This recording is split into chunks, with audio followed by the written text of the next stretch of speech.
Have you ever heard of a king who was gifted with extraordinary wisdom, so profound that rulers, queens, and leaders from across the ancient world came seeking his counsel? This is the dramatic story of King Solomon, the greatest ruler in the history of Israel. A man blessed not only with divine insight, but with unmatched wealth and unrivaled power. And yet, what led to his downfall wasn't war or an enemy's sword, but a weakness that seemed almost harmless: unchecked desire. Under Solomon's reign, Israel entered its golden age. The economy flourished, and wealth poured in from neighboring kingdoms. His name became known far and wide, not just for his power, but for the remarkable fairness and insight he displayed in judgment. People said that a single word from Solomon could settle the most difficult disputes. But behind the golden veil of the palace lay a complicated and troubling reality. Solomon had a harem of 1,000 women, 700 wives, and 300 concubines. Most of these marriages were political, designed to forge alliances and maintain peace with surrounding nations. From the mysterious beauty of the Egyptian princess to noble women from Moab, Edom, and Sidon, each brought not only charm and influence, but also the culture and religion of their homelands. And it was here that the tragedy began. These foreign influences gradually seeped into the heart of the kingdom, bringing with them idol worship, pagan rituals, and temples built in honor of strange gods, right in the holy capital of Jerusalem. Solomon's heart, once fully devoted to the Lord, began to divide, no longer fixed solely on the God who had once lifted him up. Was this the price of trading spiritual loyalty for political prosperity? How could a man blessed with divine wisdom lose his way so completely? Join us as we journey through the rise and fall of a legendary king, a man who once had it all, yet lost everything. Don't forget to hit like and subscribe so you won't miss any of our meaningful and inspiring Bible stories. Welcome to Miraculous Bible Stories, where we revisit timeless lessons that still speak to us today. Now let's begin today's powerful story. Solomon, the wisest man who lost more than anyone. Inside the sturdy stone walls of the magnificent palace that King Solomon built was not only the center of power, but also a labyrinth of fragile alliances and compromised faith. It was here, amid the splendor of gold, gemstones, and cedar wood, that stood the grand harem, home to 700 queens and 300 concubines.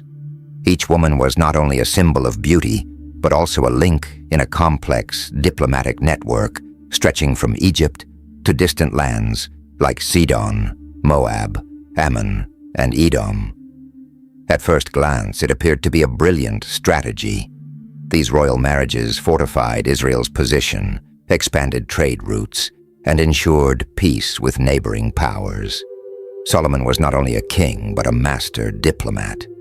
Yet behind this facade of power and grandeur lurked a great danger, a silent battle forming, not between nations, but within the soul of the king himself.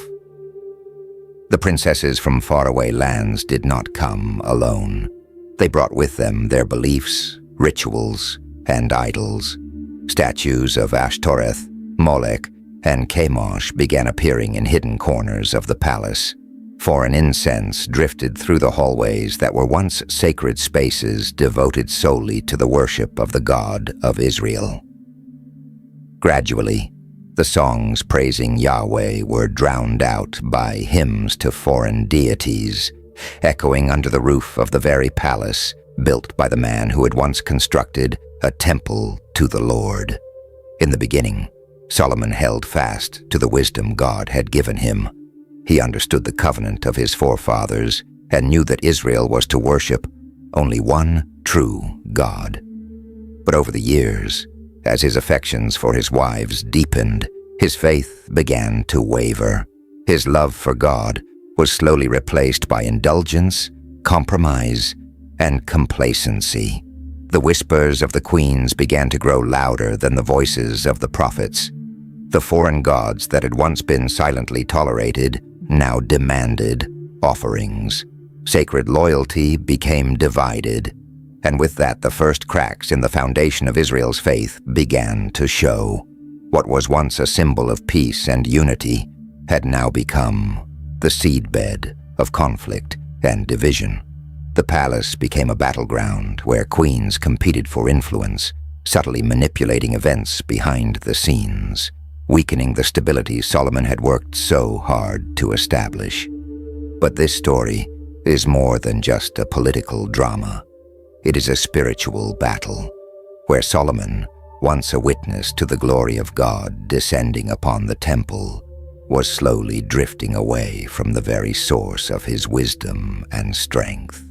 The alliances he forged did not only bind nations, they bound his heart to foreign gods. The light of the Lord seemed to dim in the heart of the king who had once been so greatly blessed. Israel, the kingdom once favored by God, now teetered on the edge, shaken by compromises born in Solomon's own palace. Will he awaken before it's too late? Or will these unchecked desires become the very reason the golden age of Israel collapses? In the hidden corners behind the ancient stone walls of the royal palace in Jerusalem, a tale woven with passion and tragedy was silently shaping the destiny of an entire nation. The life of Solomon, the wisest king, did not begin in glory, but with a stain upon royal history, where sin and the mercy of the Lord coexisted. Before Solomon ascended the throne, his father, King David, was already a living legend, a mighty warrior, a man described as after God's own heart. But even the righteous can fall. David's greatest mistake did not arise on the battlefield, but in the stillness of the palace. One evening, as the sun dipped behind the stone rooftops, David saw Bathsheba, a woman of captivating beauty, bathing. The problem was, she was the wife of Uriah, a loyal soldier in David's own army. Overcome by temptation, David summoned her, and from that forbidden union, a child was conceived. Fearing scandal, David sought to cover up the truth by ordering Uriah to the front lines, where he knew the loyal soldier would not return. But heaven does not remain silent in the face of sin. The prophet Nathan, faithful to his divine calling, came to the king and delivered words like sharp blades piercing the conscience. "You are the man who has sinned against the Lord." God declared the punishment. The child born of that affair would not survive. The entire palace was shrouded in mourning. Grief and remorse weighed heavily upon David's heart. Yet in the depths of that anguish, he repented and reconnected with the Lord. And from the ruins of brokenness, grace began to grow. Bathsheba, the woman once symbolizing tragedy, was now shown favor by God. And then another child was born, Solomon. The name Solomon, derived from the Hebrew word shalom, meaning peace, was not merely a sign of healing within David's household, but a symbol of a new covenant between God and his chosen king. However, Solomon's arrival in the palace was far from simple. He was not the firstborn. Older princes, such as Amnon and Absalom, harbored their own ambitions for the throne. Silent tensions and rivalries among royal bloodlines cast uncertainty over Solomon's future. Yet through all the turbulence, the hand of the Lord was quietly at work. Solomon was not merely the product of a unique marriage. He was part of God's plan. It was the same prophet Nathan who once rebuked David, who now became the spiritual guide for the young prince. Nathan saw something extraordinary in Solomon, a rare wisdom, a calling beyond royal heritage. Nathan whispered to David, "This is the one the Lord has chosen." Though David's lineage was once marred by sin, God's mercy was not withdrawn. Solomon was not simply a prince. He was a testament to redemption, a reminder that God can transform the darkness of sin into the foundation of something great. As Solomon grew, the unrest within the palace became more evident. Half-brothers lurked in the shadows, plotting and vying for power. Rumors of rebellion and conspiracy echoed through the cedar-lined corridors. Yet Nathan stood firm. He knew only Solomon was chosen by the Lord. This prince's journey was not merely royal, it was sacred. He carried the glory of his father, as well as the burden of his father's mistakes, and his life would shape the future of the entire kingdom. A story that is both historical and a living testament to divine justice, mercy, and the restoring power of God.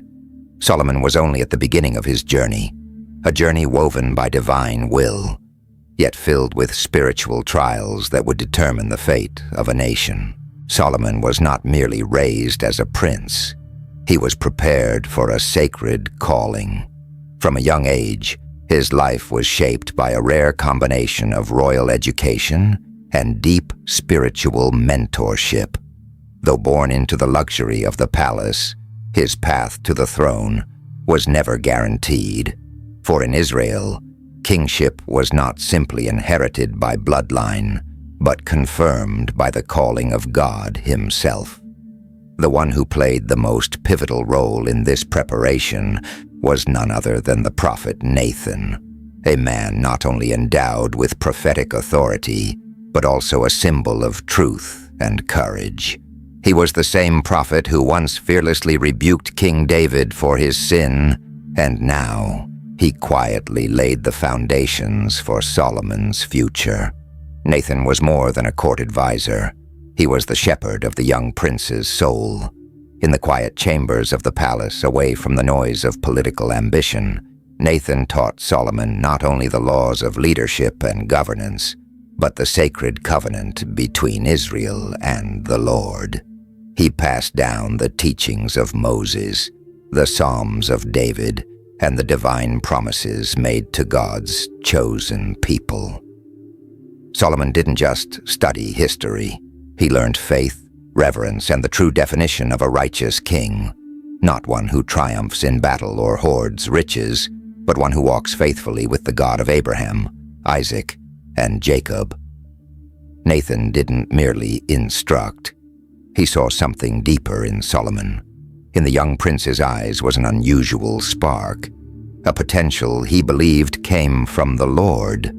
Though not yet fully revealed, divine wisdom was already flickering within him, and Nathan understood. Solomon needed to be ready not just to rule, but to encounter God himself, a meeting that would change everything. Yet while the spiritual groundwork was being quietly laid, storms were brewing within the palace walls. Solomon was not the eldest son.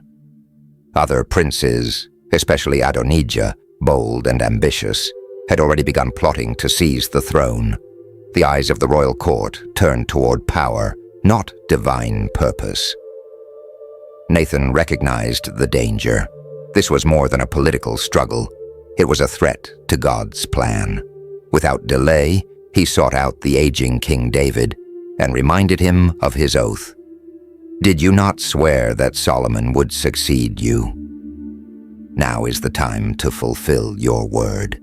Thanks to Nathan's bold intervention and Bathsheba's agreement, David officially declared Solomon the rightful heir. He was anointed before the people, not merely as a political successor, but as a divinely appointed king, fulfilling prophecy. Even after Solomon took the throne, Nathan continued to guide him in quiet faithfulness. He reminded the young king that true wisdom comes not from men, but from the Lord. The spiritual foundation Nathan had built became the very root of the legendary wisdom Solomon would later be known for. What Nathan gave Solomon wasn't just knowledge. It was preparation for holy purpose. And as Solomon stepped into his destiny, those teachings echoed in his heart. A king does not rule for himself, but for the one who placed him there. Yet no matter how carefully one is prepared, danger still stirs in the shadows. Hidden ambitions and unseen spiritual compromises were already waiting to surface. Solomon had been shaped for greatness, but would he stay the course of righteousness? Or would the temptations of power and pleasure lead him away from the truth he once held so dearly? The legacy of the prophet Nathan would not be measured only by his words, but tested through the life of the disciple he had so faithfully nurtured. The gentle sunset fell upon Jerusalem, casting a golden glow over the ancient palace rooftops. A glorious era was drawing to a close. King David, the mighty warrior who once struck down Goliath and expanded the borders of Israel, was now old and frail, lying quietly on his deathbed. His breath was fading, and the scepter of the kingdom was slipping from his grasp. Yet, while the king lay in his final hours, a fierce struggle for the throne was erupting within the royal palace. Adonijah, the eldest surviving son of David, believed the crown was rightfully his. Confident in his royal bloodline, he secretly organized a coronation, gathered chariots and soldiers, and hosted a lavish feast. By his side stood once loyal figures of David's reign, General Joab and priest Abiathar, who now shifted allegiance to Adonijah, not out of justice, but for personal gain. As songs of celebration echoed through the palace halls, another voice rose, quiet yet resolute, the voice of Nathan, the faithful prophet of the Lord. He knew well, Adonijah's claim to the throne was not divinely appointed. The chosen heir was Solomon, the son of Bathsheba, destined for kingship not by blood alone, but by a sacred promise. Nathan acted immediately. He approached Bathsheba and reminded her of David's vow. Did not the king swear that Solomon would be his successor? A surge of worry rose in her heart. If Adonijah took the throne, she and her son would be seen as threats, perhaps even eliminated. There was no time to delay. Bathsheba entered David's chamber, where the dying king still held the power to decide. She knelt, her voice trembling but firm. "My lord, you swore to me that Solomon would reign after you. But now Adonijah has declared himself king without your knowledge." Soon after, Nathan entered as well, confirming her words with the authority of a prophet. Together they placed all their faith and responsibility in the hands of the dying king. Though his body was weak, David's spirit remained clear. He commanded, "Call Zadok the priest, Nathan the prophet, and Benaiah son of Jehoiada. Place Solomon on my mule and take him to Gihon. Anoint him king over Israel. Blow the trumpet and shout, 'Long live King Solomon.'" The palace stirred. Trumpets rang out through the air as if heaven itself declared the coronation. Sacred oil from Zadok's horn was poured upon Solomon's head, a ritual that confirmed not only his kingship, but his divine selection.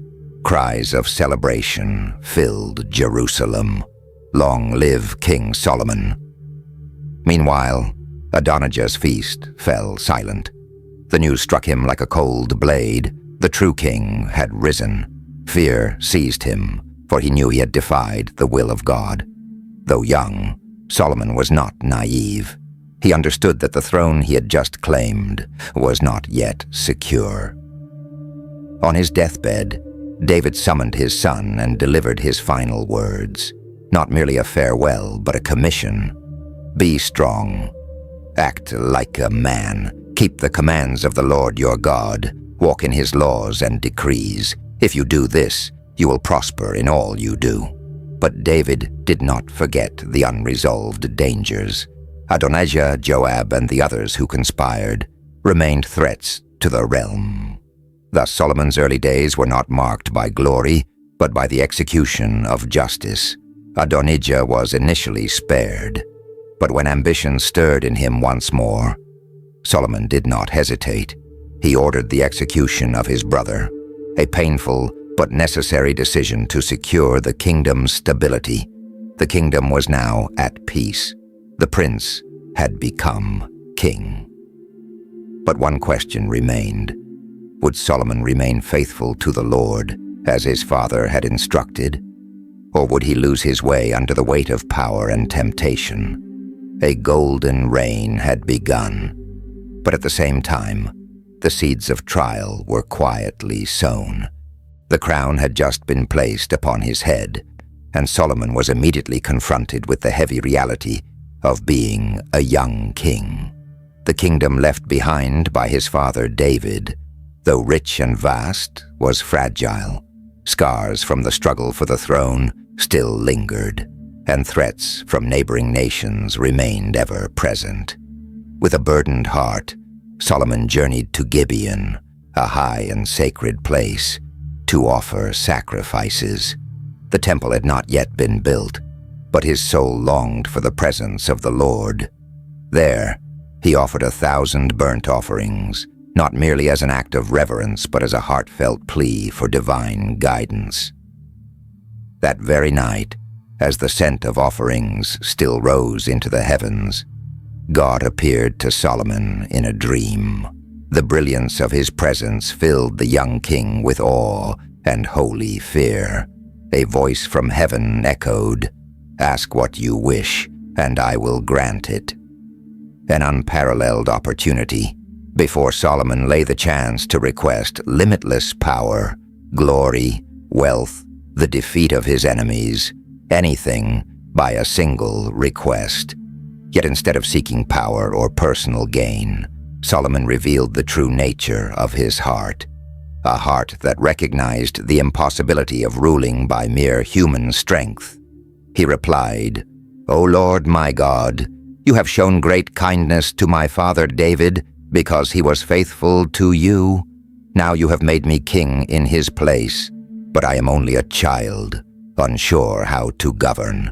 Grant me a discerning heart to judge rightly, for your people are many, and this responsibility is immense."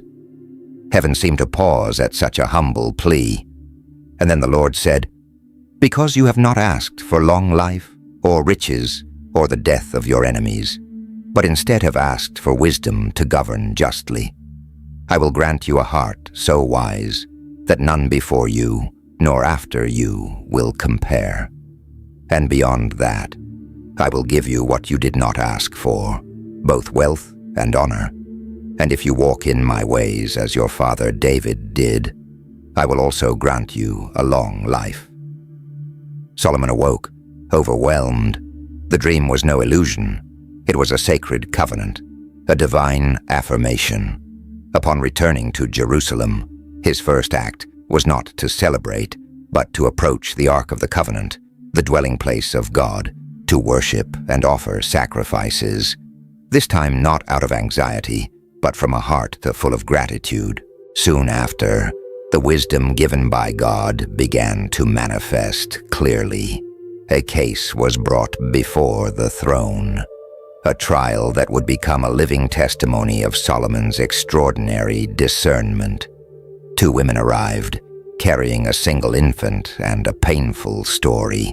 Both claimed to be the child's mother, but there were no witnesses, no evidence, only mutual accusations and tears. The court fell silent. All eyes turned to the young king. Then Solomon spoke, calm but firm. "Bring me a sword. Cut the child in half, and give each woman 1 part." A gasp swept through the palace. The verdict struck like lightning. But at that very moment, the true mother could bear no more.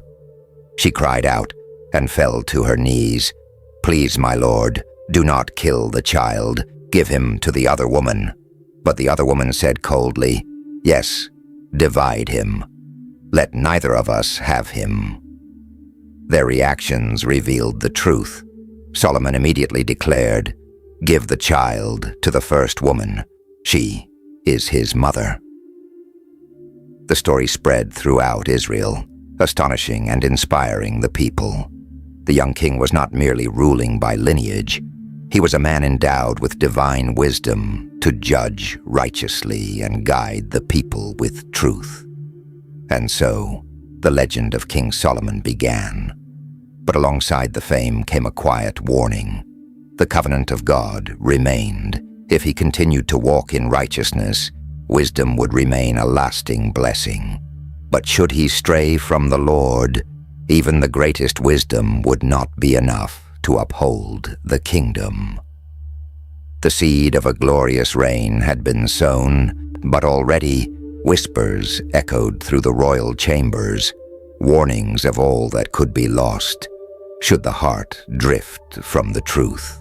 No sooner had the echoes of King Solomon's divine encounter with God faded than the young monarch faced his first great test as Israel's judge, a case that would not only define his reign, but echo through history as living proof of heaven-sent wisdom. It began when two weary, sorrow-stricken women entered the royal court of justice, where Solomon sat upon his throne. The atmosphere turned heavy with silence. Everyone in the hall watched as the two women stepped forward. Both were mothers, both had suffered loss, and each claimed to be the true mother of a surviving infant. The first woman, her voice trembling, stepped forward and said, "My lord, we live in the same house. We both gave birth, but during the night, her child died. While I slept, she switched the babies, placing her dead son beside me and taking mine away. When I awoke to nurse him, he was lifeless. But when morning came, I saw clearly this was not my child." The second woman quickly countered, her gaze sharp and voice unwavering. "No, my lord, the living child is mine. She is the one whose baby died and now wants to steal mine." Accusations flew, grief and anger intertwined. There were no witnesses, no evidence, just two devastated mothers, each claiming the truth. The entire hall held its breath, awaiting the king's decision. But Solomon did not falter. He asked no further questions, demanded no proof. Instead, he watched, listening not only to their words but to their eyes, their pain, and the unspoken anguish beneath their hardened faces. Then, he gave a startling command. "Bring me a sword." Gasps filled the room. A guard, confused but obedient, stepped forward, presenting the gleaming blade. "Cut the child in two," the king declared. "Give half to each woman." A deadly silence followed. The court was frozen in disbelief. Was this justice? Was this the divine wisdom they had heard about? And then the truth emerged. The first woman collapsed to her knees, her body trembling, her tears uncontained. "Please, my lord," she cried, "do not kill the child. Give him to her. Let him live." The second woman replied coldly, "If I can't have him, neither should she. Divide him." True love cannot be faked. It reveals itself in sacrifice. Solomon raised his hand. "Stop," he said. "Give the child to the first woman. She is his mother." A wave of awe swept through the court. The whispers turned to praise. The people understood. This was not mere human cleverness. This was insight from God himself. Not just a king who could judge, but a man whose heart had been touched by divine discernment.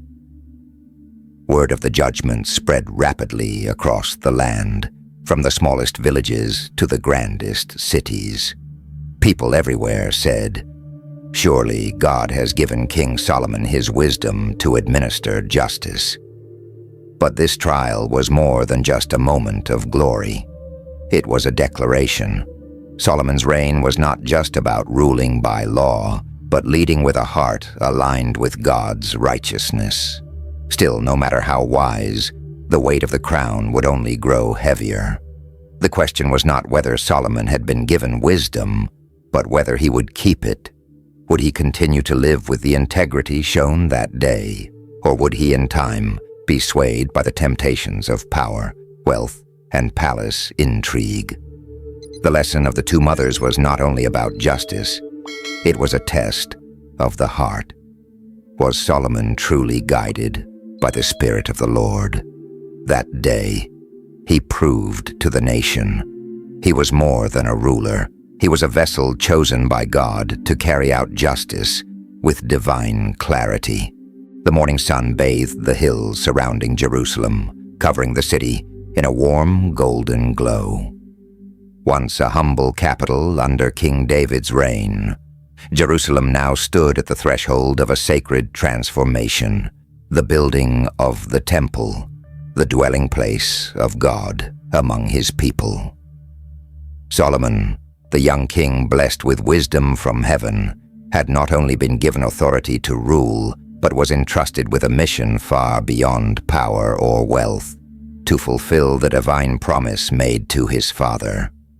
King David had longed to build the temple, but because of war and the blood he had shed, he was not permitted to do so.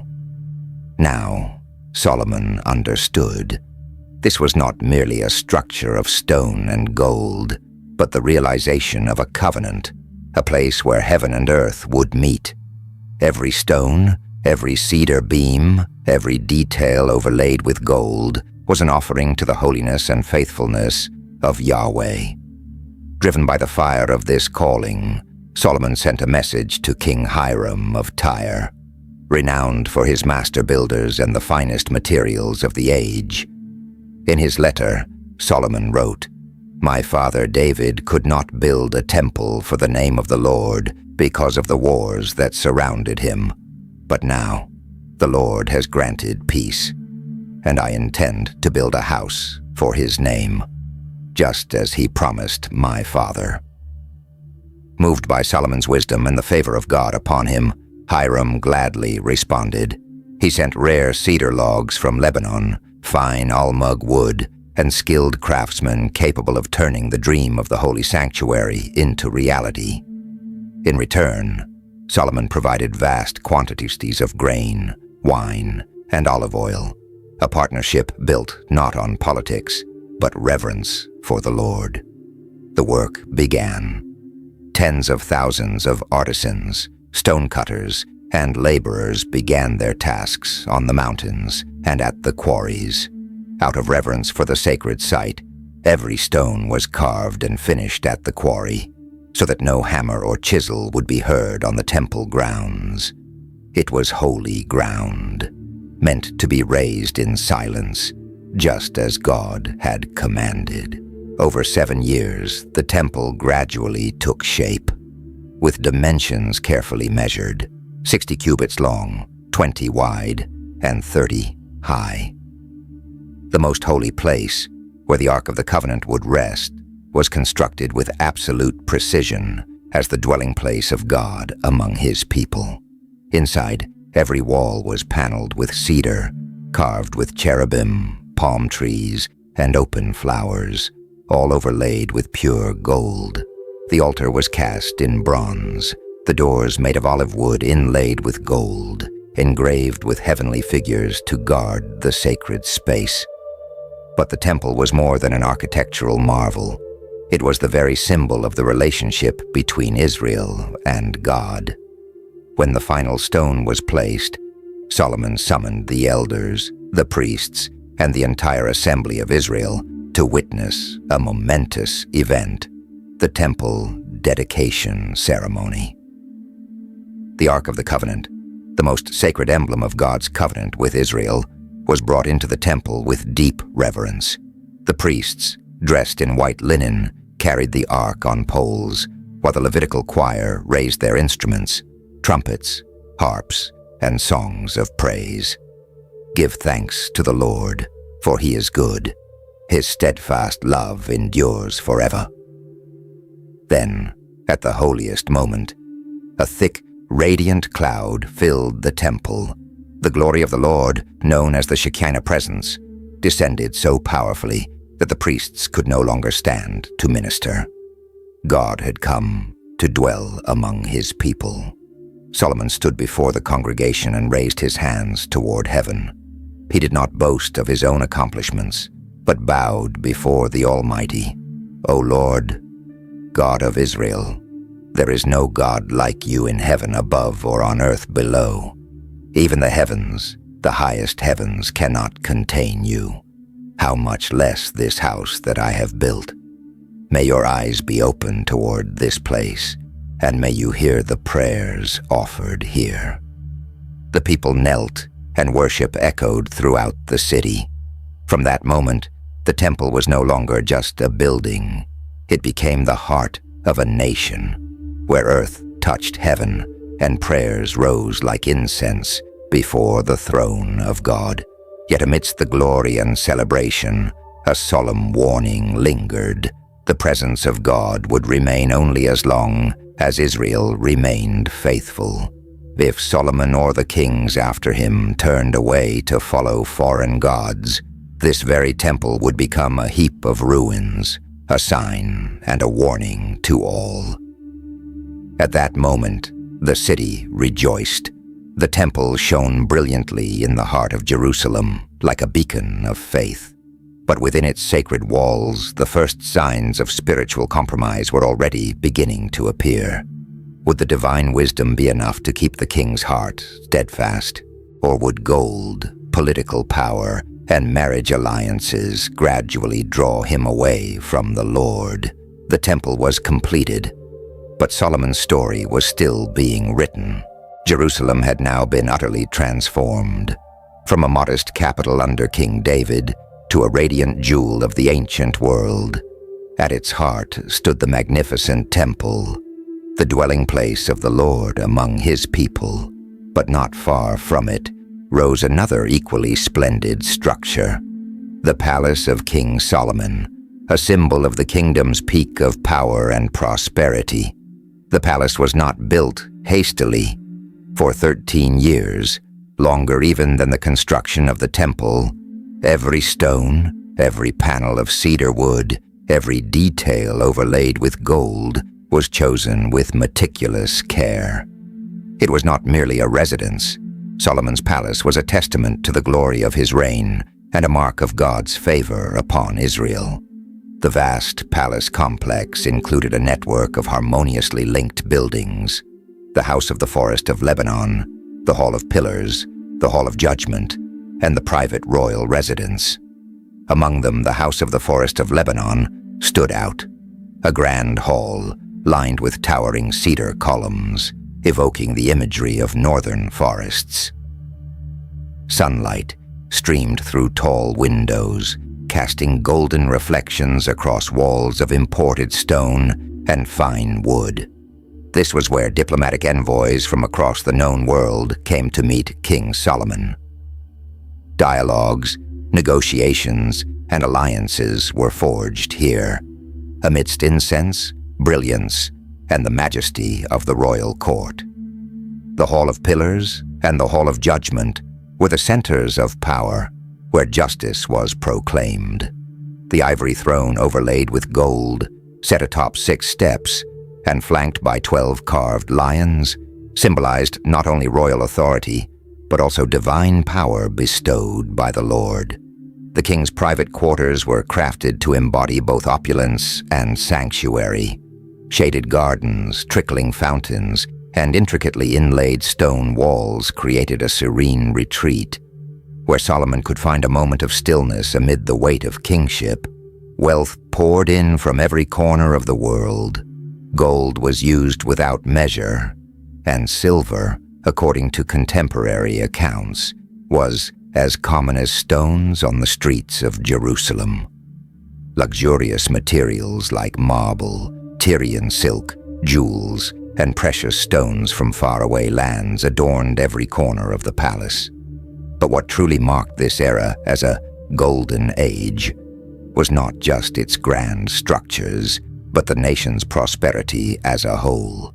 Israel became a hub of trade in the ancient world.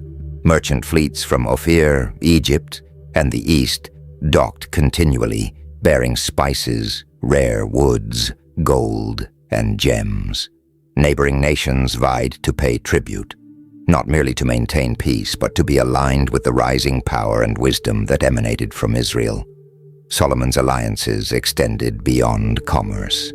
His marriage to the daughter of Pharaoh of Egypt solidified ties with the Nile Empire, while his cooperative treaties with King Hiram of Tyre laid the foundation for enduring peace and partnership. Yet amid the splendor, subtle signs of spiritual compromise began to appear.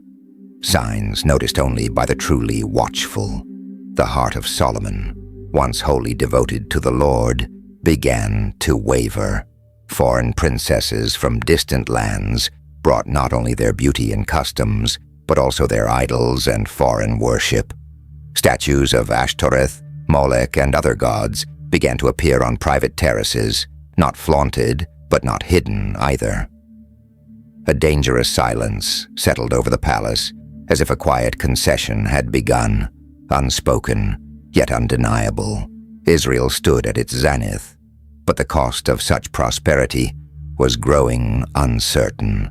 As the people praised the king's unmatched wealth, Solomon himself stood at a crossroads, to continue following the path of the Lord, or slowly succumb to the lures of power and indulgence. The palace still stood, majestic, glittering, a beacon of glory. But behind the cedar and gold-lined walls, a silent battle was unfolding within the heart of the very king, once anointed with wisdom from on high. Would he remain the shepherd of his people, walking in the ways of the Lord? Or would he lose the very thing that made him great, his sacred connection with God? The fame of King Solomon's extraordinary wisdom and Israel's unmatched prosperity echoed across distant continents. Tales were told of a king who could unravel life's greatest mysteries, a ruler whose wealth overflowed to the point that gold was said to line the very streets of Jerusalem. But it wasn't just the common people who spoke of him. These stories reached even the distant kingdom of Sheba, a powerful realm to the south, famed for its spices, precious gems, and immense riches. Upon hearing of these wonders, the Queen of Sheba, a woman of power, intellect, and discernment, was not easily swayed by legend. For her, the journey to Israel was not a diplomatic visit, but a true test. She sought to see for herself. Was Solomon truly as wise as they claimed? Was his prosperity the result of human achievement, or a mark of divine blessing? The journey was far from easy. She arrived with a grand caravan of camels laden with gold, exotic spices, and priceless jewels, gifts worthy of a king whose name had grown near legendary. As her procession entered Jerusalem, the city lit up like a living tapestry. Crowds gathered, marveling at the majestic arrival and the rich aroma of incense filling the air, symbols of both material splendor and spiritual reverence. When the two sovereigns met, Solomon did not greet her with pomp or arrogance.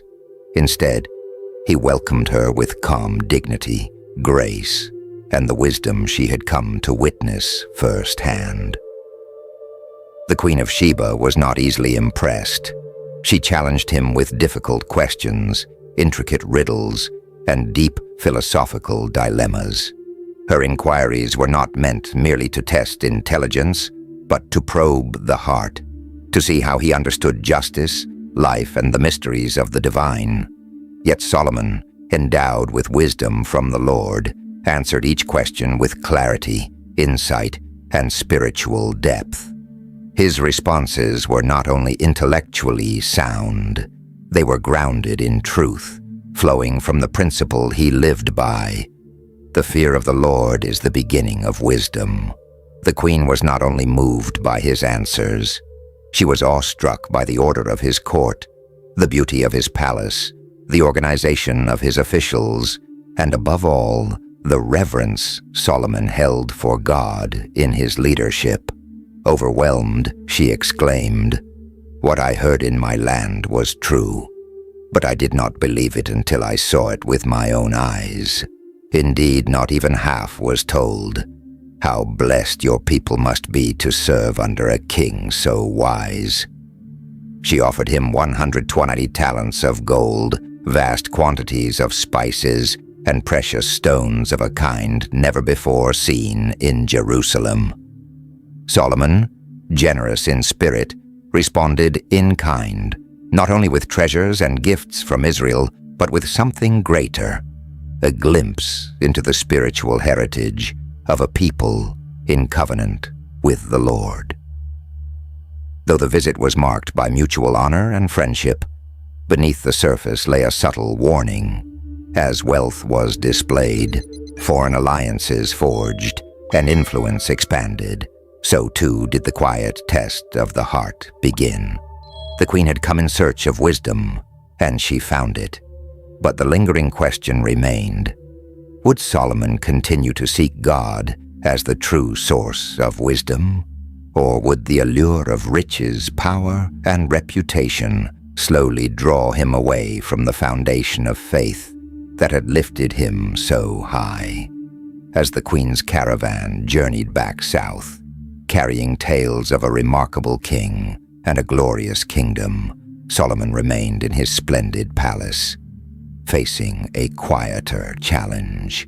His trial was no longer about knowledge or riddles, but about faithfulness in the midst of abundance. The visit from the Queen of Sheba was a triumph, but the trials that followed, subtle and far more dangerous, were yet to come. For true wisdom is not measured by gold, fame, or might, but by unshakable devotion to the God who gives it. The reign of King Solomon reached a height never seen before. Gold adorned the palace walls.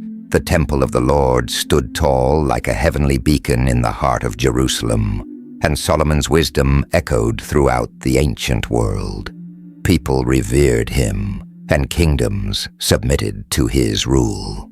Yet while the kingdom radiated glory on the surface, a quiet shadow crept into the king's heart, a subtle distraction that would gradually alter the destiny of an entire nation. At first, no one noticed the change. The people continued to praise Solomon as the one chosen by God, granted divine wisdom to rule justly. But wisdom, when severed from the fear of the Lord, can be easily bent and misused. Solomon, who once knelt humbly to ask for discernment, now sat on a throne surrounded by unimaginable luxury. In his ambition to expand influence and maintain peace with surrounding nations, he began marrying princesses from across royal houses: Egypt, Moab, Ammon, Sidon. Eventually, his harem swelled to 700 wives and 300 concubines, a web of political alliances, but a grave spiritual compromise.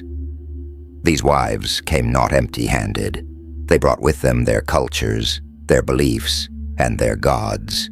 And within the very walls once dedicated solely to Yahweh, now stood idols of Ashtoreth, from Sidon, Molech, the detestable god of the Ammonites.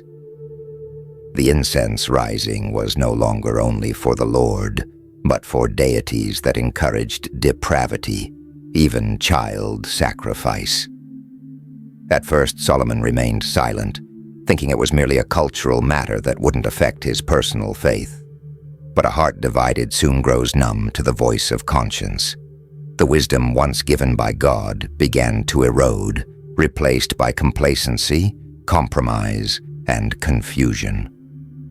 From mere tolerance, Solomon moved to participation. He built altars on high places, where sacred lands became defiled by foreign gods. The Lord, who had once appeared to Solomon, who had granted him wisdom, prosperity, and glory, now looked upon him with deep sorrow. The warning had been clear: remain faithful, keep the covenant, and a lasting dynasty would be secured. But Solomon turned away, and this time, when Yahweh appeared, he did not bring a blessing, but a judgment. Since you have turned from me and have not kept my covenant and decrees, I will tear the kingdom from your hands and give it to one of your servants. Yet, for the sake of David your father, this will not happen in your lifetime, but in the time of your son." A once unified kingdom now stood on the brink of division. Seeds of rebellion had already begun to sprout. Enemies rose from outside and within. Hadad of Edom, once exiled, returned with vengeance. Rezin of Damascus stirred unrest at the northern borders. But the gravest threat was Jeroboam, a former servant in Solomon's court, whom the prophet Ahijah met privately and gave a symbolic sign. He tore his cloak into 12 pieces, handing 10 to Jeroboam, along with a word from God. "I will take 10 tribes from Solomon's hand and give them to you, leaving only one for the sake of David and Jerusalem." Though Solomon still sat on the throne, surrounded by gold, splendor, and fame, the cracks could no longer be hidden. The heart once wholly devoted to God was now scattered. The kingdom once built on divine wisdom was collapsing, not from foreign conquest, but from internal decay. Solomon's greatest tragedy was not merely his personal downfall. It was a profound spiritual lesson. Even the most blessed, the wisest of men, can fall when they lose their faithfulness. The golden age of Israel was fading, and though God's covenant with David remained, the kingdom would never again be whole. The man who once knelt to seek wisdom had climbed too high, and in that very glory, he had strayed too far from the Lord. Solomon's compromise in faith did not only affect him, it echoed across the entire kingdom.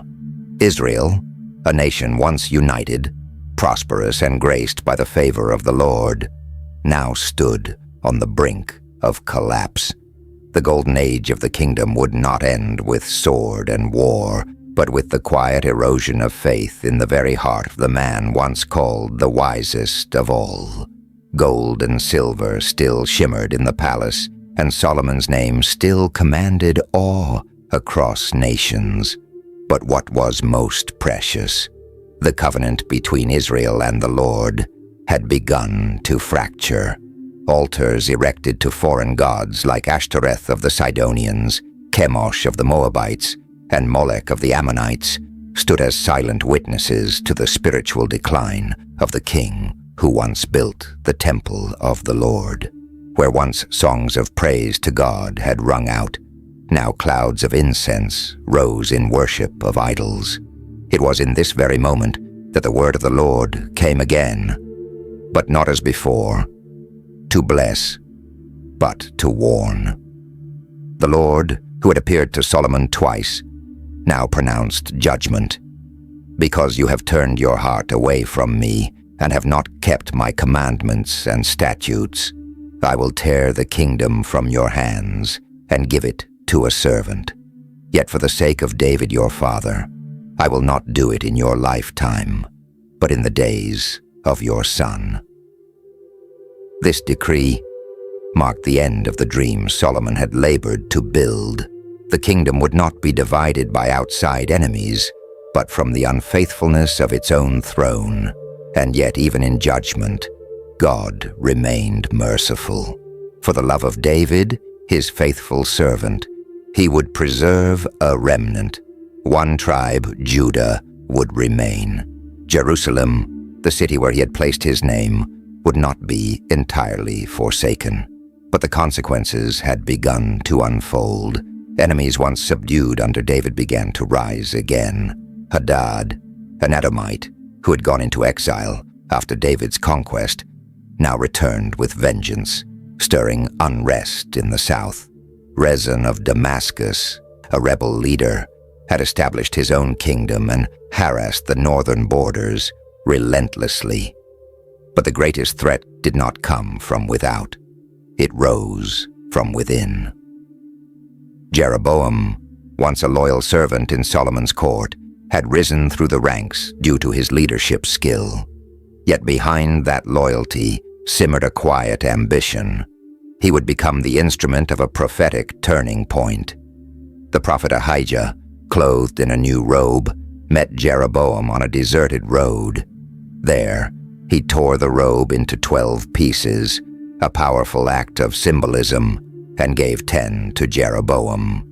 He declared, "Thus says the Lord, I will tear the kingdom out of Solomon's hand and give you 10 tribes. Only 1 tribe shall remain for the sake of my servant David, and for Jerusalem, the city I have chosen."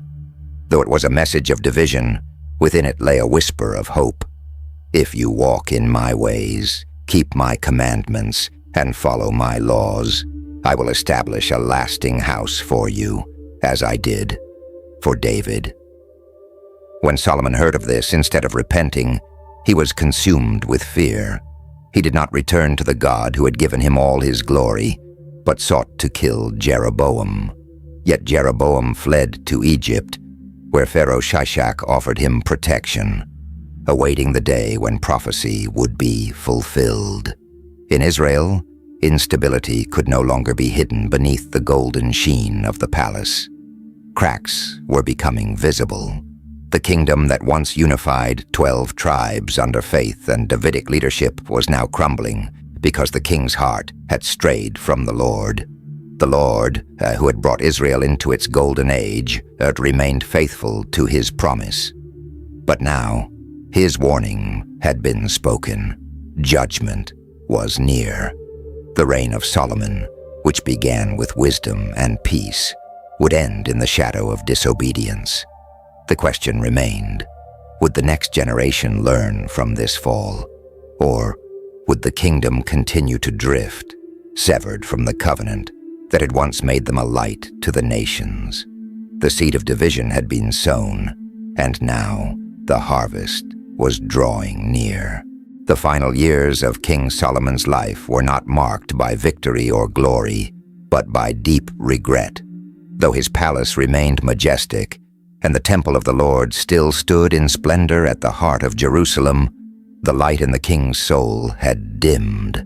The warnings of God still echoed in his heart, and the consequences of a divided faith, once dismissed, now weighed heavily upon his final reflections.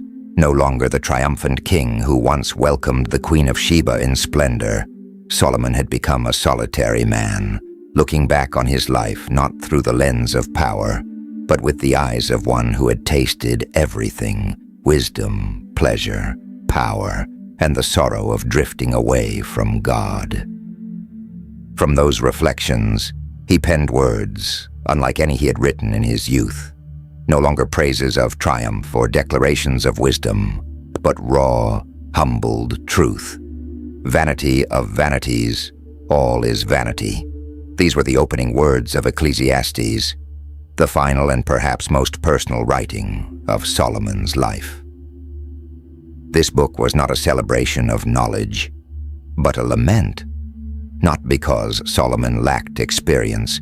On the contrary, he had lived at the pinnacle of greatness: renowned wisdom, monumental buildings, unmatched wealth, countless lovers, and endless pleasures.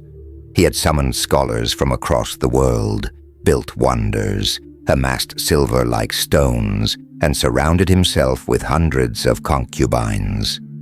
And yet, after all this, he arrived at one bitter realization: everything without God is meaningless. "What does man gain from all his labor under the sun?" he asked, then declared, "Generations come and generations go, but the earth remains forever." His words carry the ache of a man who had reached the heights of fame, yet tasted the emptiness of a soul left unfulfilled. And yet amid that sorrow, a light flickers, a moment of awakening. In his downfall, Solomon came to understand a deeper truth: that pleasure and wealth are illusions when separated from the Creator. And from the ruins of self-indulgence he found clarity again. Fear God and keep his commandments, for this is the whole duty of man. For God will bring every deed into judgment, including every hidden thing, whether it is good or evil. Ecclesiastes is not simply a journal of despair. It is a warning bell. A king who once had everything but lost his faithfulness left behind a final message to all who would come after him, that wisdom without obedience is empty, that wealth, fame, and pleasure cannot fill the void left by disobedience. The same man who built a temple for the glory of Yahweh had also filled his palace with idols to foreign gods. And yet, even in his final days, God's heart had not turned away from him. His repentance came late, but it was not without meaning. Through the words he left behind, Solomon gifted the world not with power, but with a warning. Riches cannot buy peace of soul. Knowledge without righteousness is veiled arrogance. Pleasure cannot sustain the spirit. Solomon, the man once granted divine wisdom, became a living testament to human frailty. But in that brokenness he became wiser than he had ever been. He did not end his life with grand declarations, but with a quiet invitation. Remember your Creator in the days of your youth, before the days of trouble come, when you will say, I find no pleasure in them. The golden kingdom Solomon once built would not remain whole. Division was near, but his words, born of genuine repentance, would echo far beyond his reign. Because in the end, everything in life is vanity, unless God remains at the center. The final days of King Solomon passed in a heavy silence. The palace, once filled with music, laughter, and greetings from envoys of distant lands, now lay hushed. The man who had once embodied wisdom and prosperity had grown old. His body was burdened not only by age, but by the spiritual missteps that had left indelible marks on his soul. The magnificent temple he built, the splendid palace, the flourishing gardens, they still stood, physical monuments to a once glorious reign.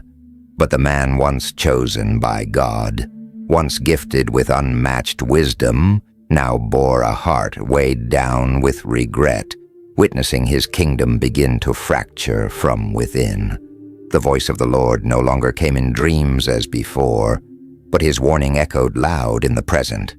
The altars to foreign gods still stood on the high places, silent symbols of compromise. The love that once centered Solomon's life, a deep devotion to the Lord, had been divided by political marriages and an unquenchable thirst for power. Though in his final years Solomon repented and sought to restore his relationship with God, the scars of betrayal could not be erased.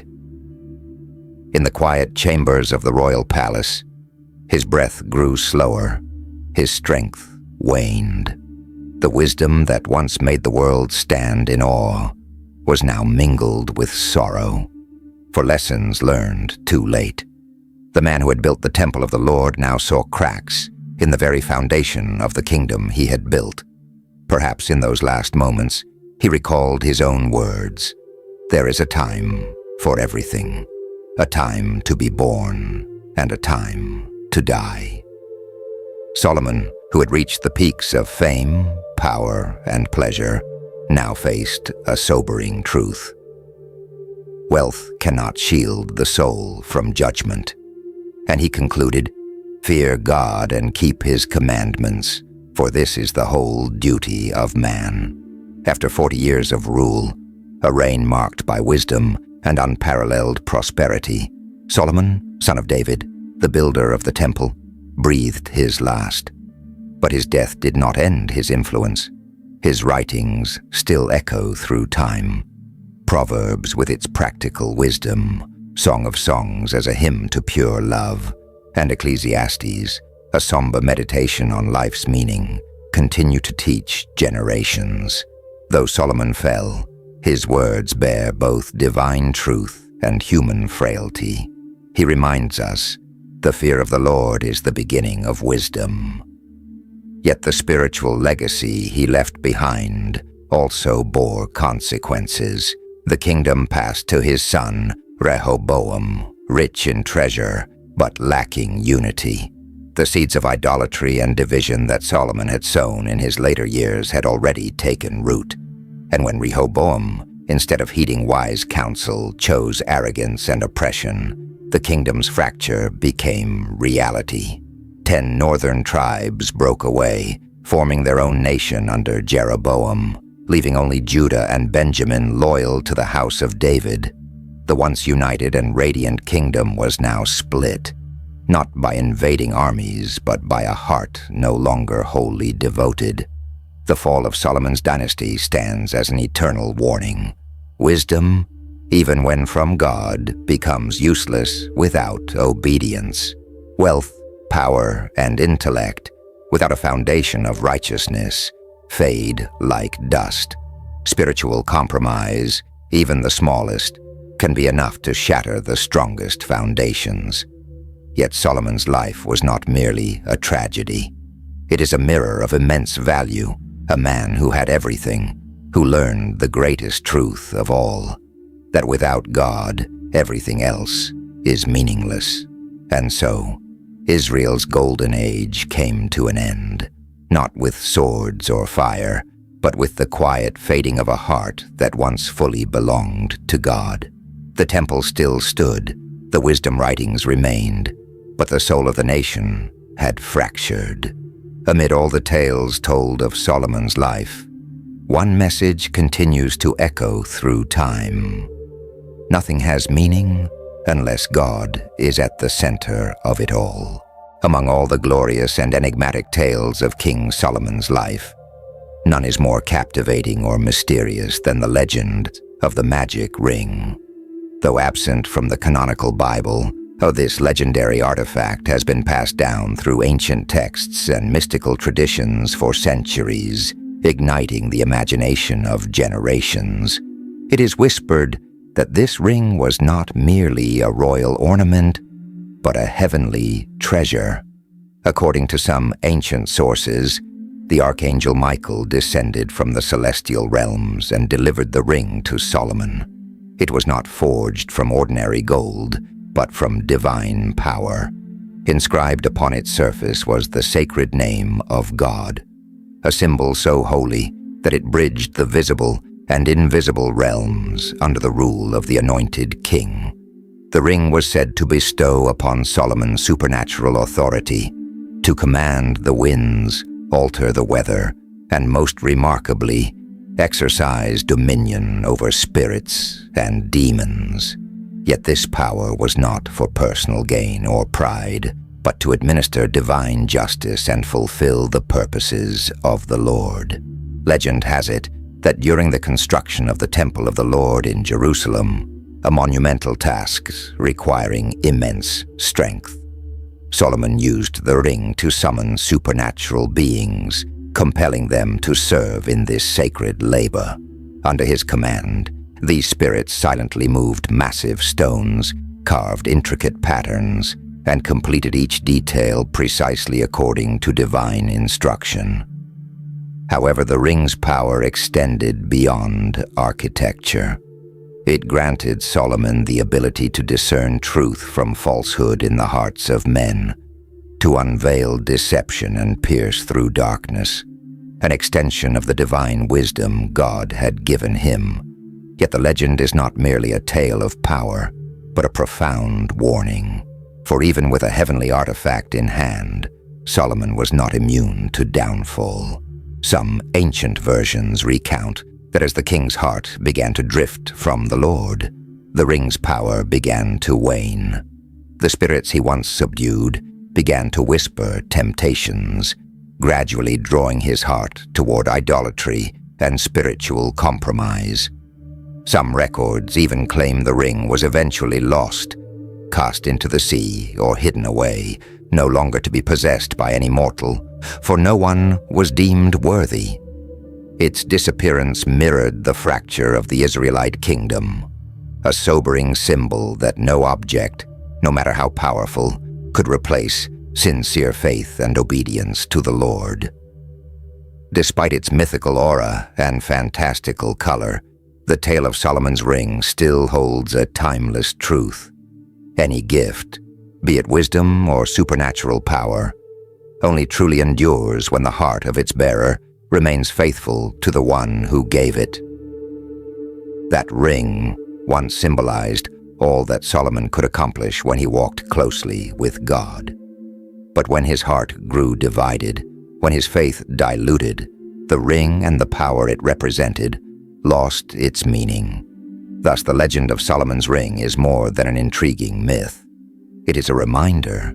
True power does not lie in objects or outward symbols, but flows from a heart that is humble and surrendered to God, the source of all wisdom, authority, and purpose. For what good is it for a king, even one as wise as the angels, if he forgets the one who gave him everything? The story of King Solomon, the man once crowned with divine wisdom, power, and favor, does not end with the triumphant cheers of glory or the eternal shine of a golden legacy. Instead, it closes with a quiet yet profound warning, a timeless lesson for all generations. His life was like a tapestry woven with brilliance and sorrow, a journey that began with the right choice. A young king kneeling before God, asking not for riches or might, but for wisdom to govern his people with justice. And God answered, granting him not only unmatched wisdom, but also wealth, honor, and influence that spread across the known world. Kings and queens from distant lands came to seek his counsel. His name became legendary. The saying, "The fear of the Lord is the beginning of wisdom," is still remembered today. But wisdom, no matter how great, cannot replace obedience.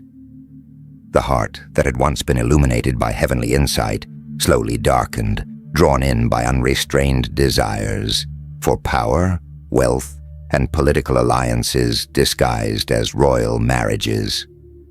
Under the very sky where Solomon had built the temple of the Lord, pagan altars began to rise.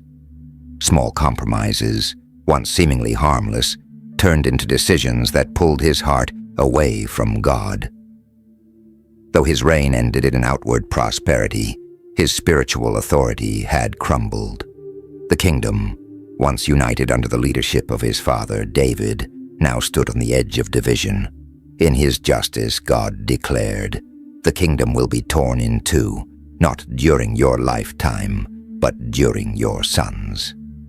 And so it came to pass. After Solomon's death, his son Rehoboam inherited a kingdom rich in material wealth, but poor in unity. 10 tribes rebelled, forming a new kingdom. Only Judah and Benjamin remained loyal to David's line.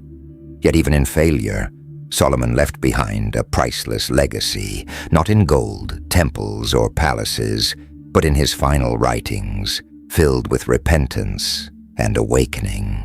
In the book of Ecclesiastes, he does not write as a victorious king, but as a man who had tasted every pleasure this world could offer, only to realize, without God, it is all vanity of vanities. "I sought out everything under the sun," he wrote, "but it was all meaningless, a chasing after the wind." And he concluded with a powerful, simple truth: "Fear God and keep his commandments, for this is the whole duty of man.